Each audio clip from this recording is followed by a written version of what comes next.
voz e imagen de la sociedad civil.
Canal Patrio, voz e imagen de la sociedad civil.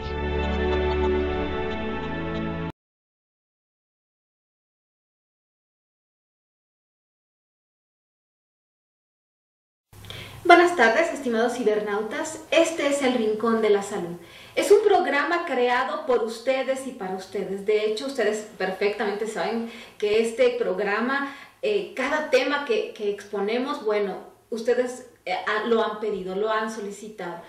El día de hoy tenemos un tema muy importante para nuestro país, la obesidad. La obesidad ha sido un flagelo y desgraciadamente siempre va complicado con algunas otras patologías. El englobe de estas patologías se denomina síndrome metabólico y consiste básicamente en hipertensión arterial, en hipertrigliceridemia, en hipercolesterolemia y en alteraciones en el metabolismo del ácido úrico. Tenemos un especialista este día que es un gusto, un honor y un placer presentarlos ante todos ustedes.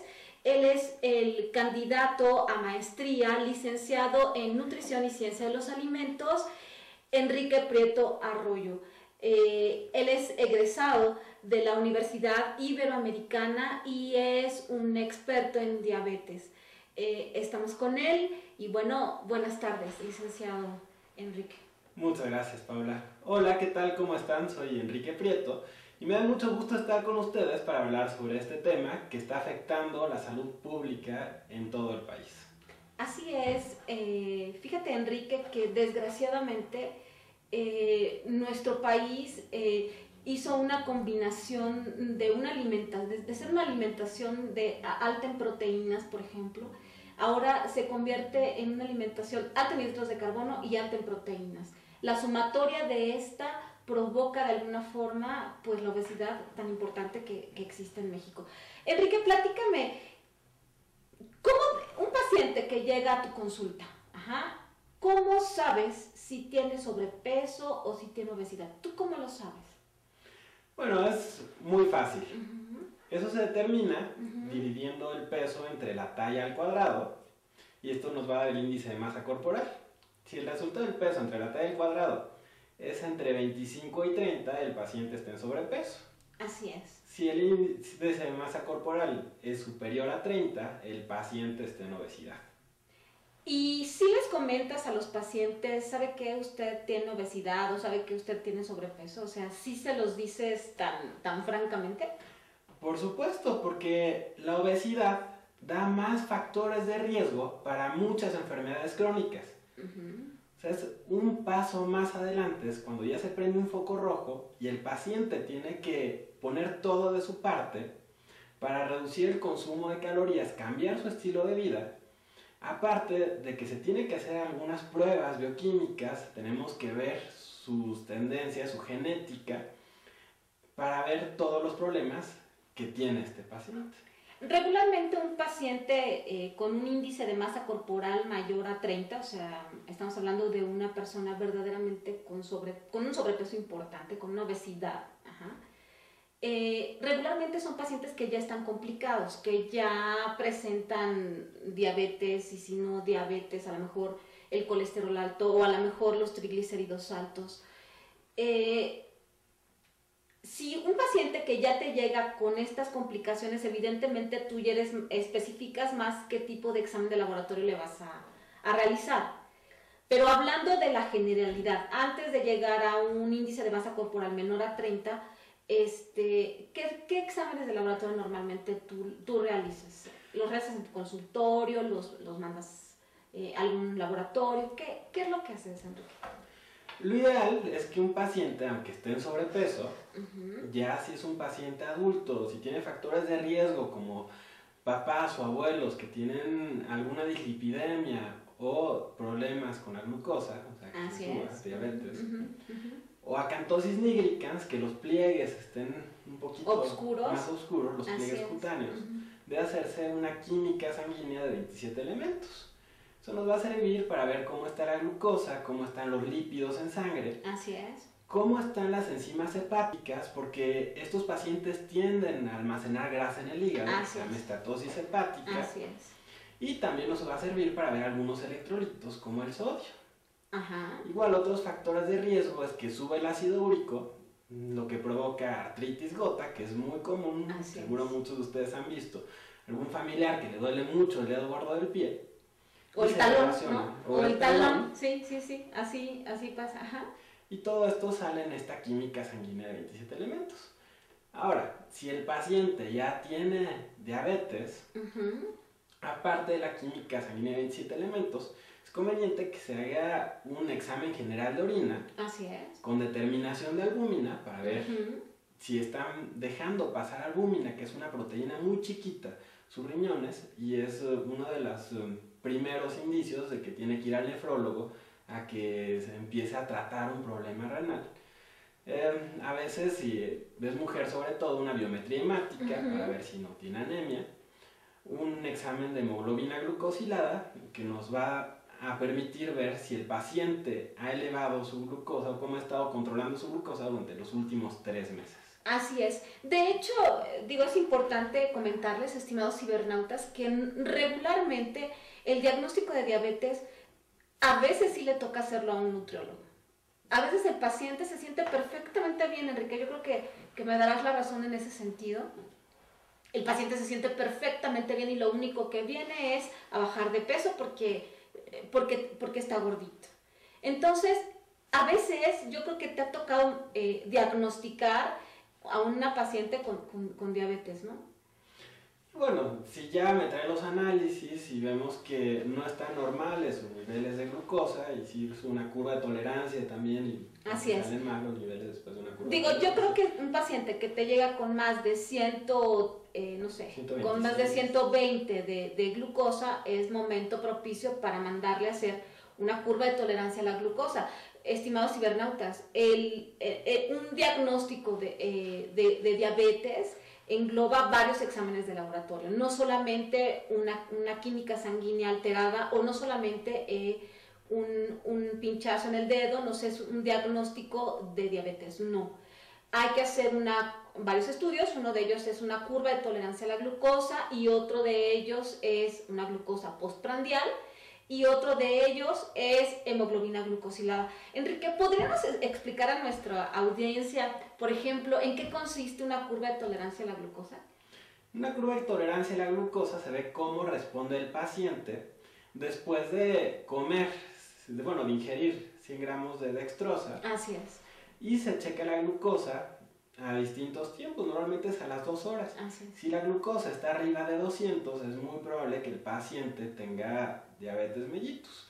Ahora, si el paciente tiene más de 200 y llega con un nutriólogo, y aparte en ayuno tiene más de 126 miligramos sobre decilitro, yo aunque sepa que el paciente probablemente tiene diabetes, debo de referirlo al médico, que es el especialista, que es el profesionista adecuado para controlar con medicamento la enfermedad y para darle la mala noticia al paciente.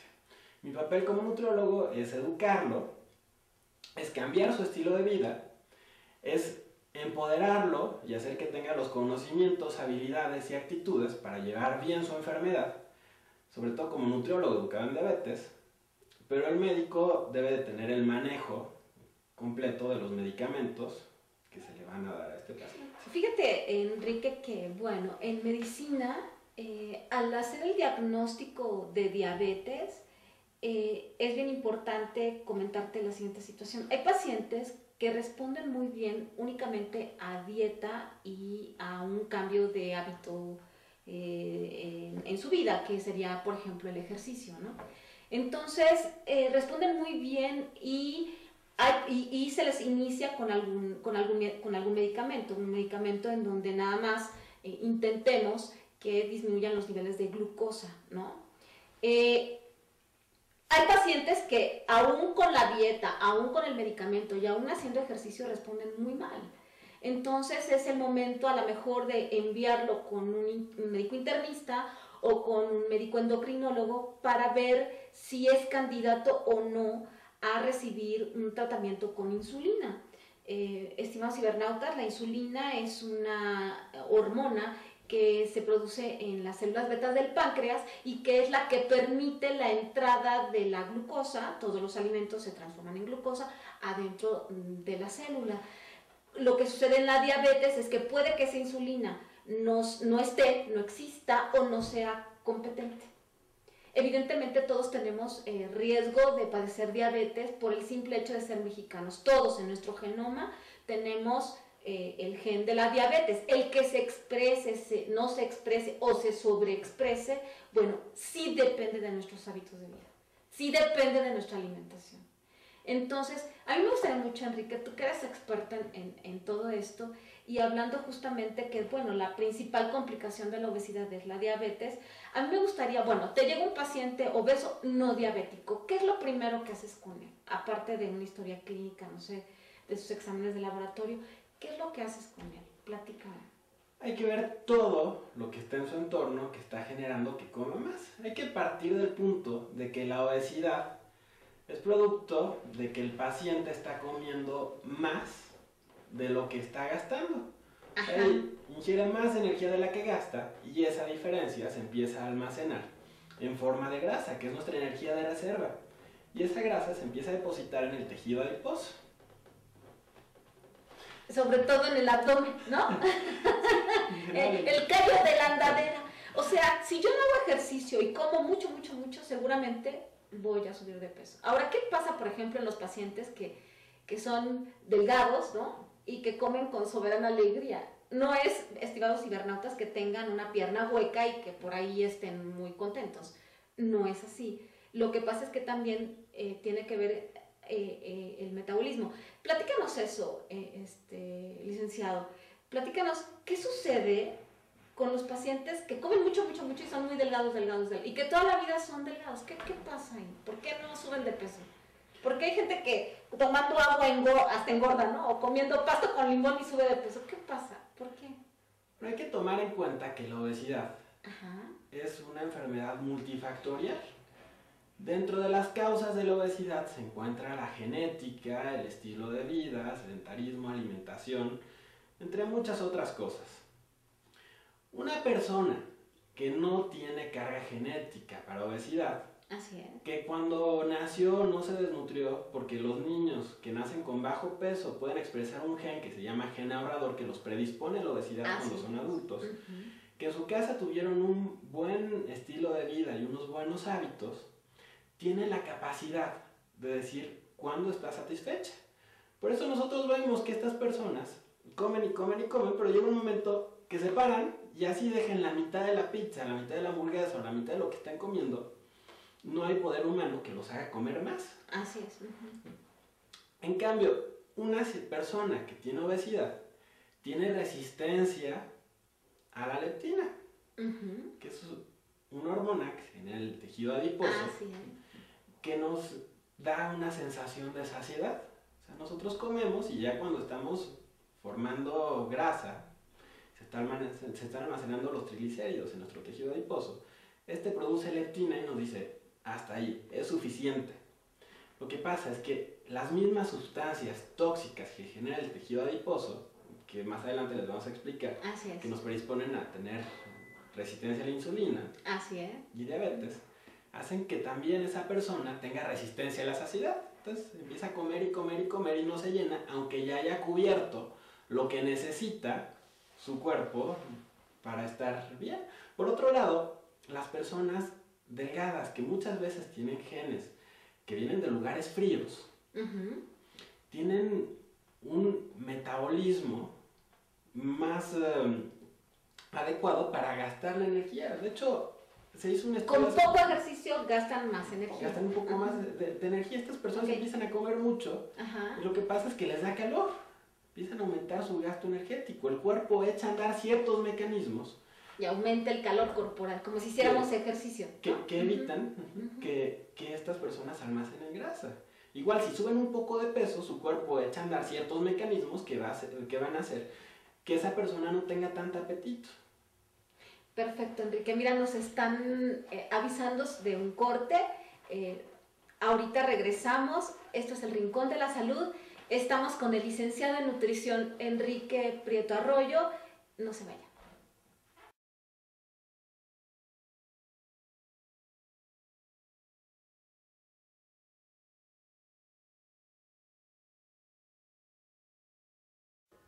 Regresamos aquí al Rincón de la Salud con nuestro invitado de honor. Él es el licenciado Enrique Prieto Arroyo. Él es egresado de la Universidad Iberoamericana de México. Enrique, nos quedamos en que, bueno, ya nos hablaste de la fisiopatología, de alguna forma de la obesidad, aunque hay muchos detalles que, bueno, no se puede... Es un tema de carrera, ¿no? De tu carrera, ¿no? Entonces, bueno, aquí me gustaría mucho que le explicaras a nuestros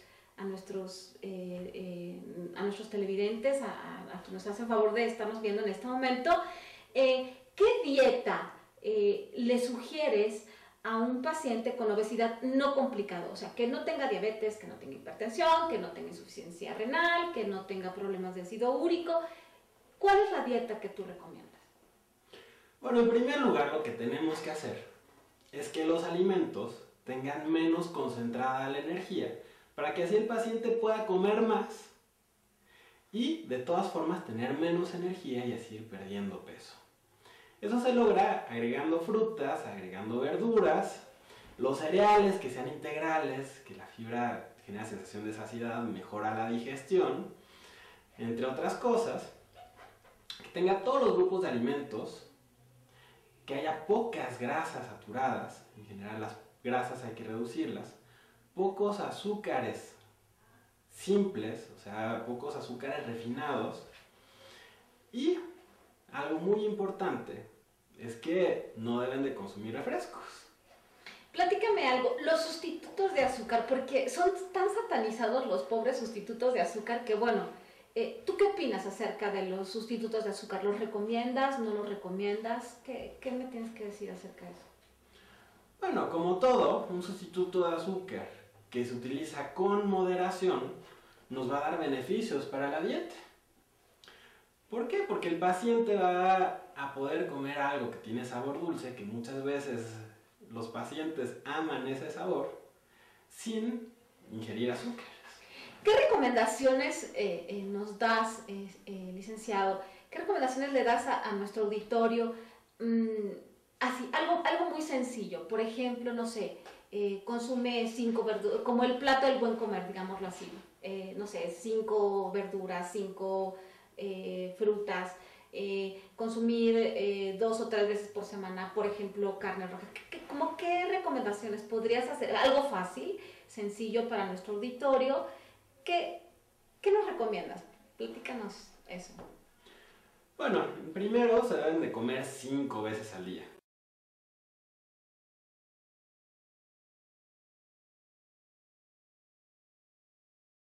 Canal Patrio, voz e imagen de la sociedad civil.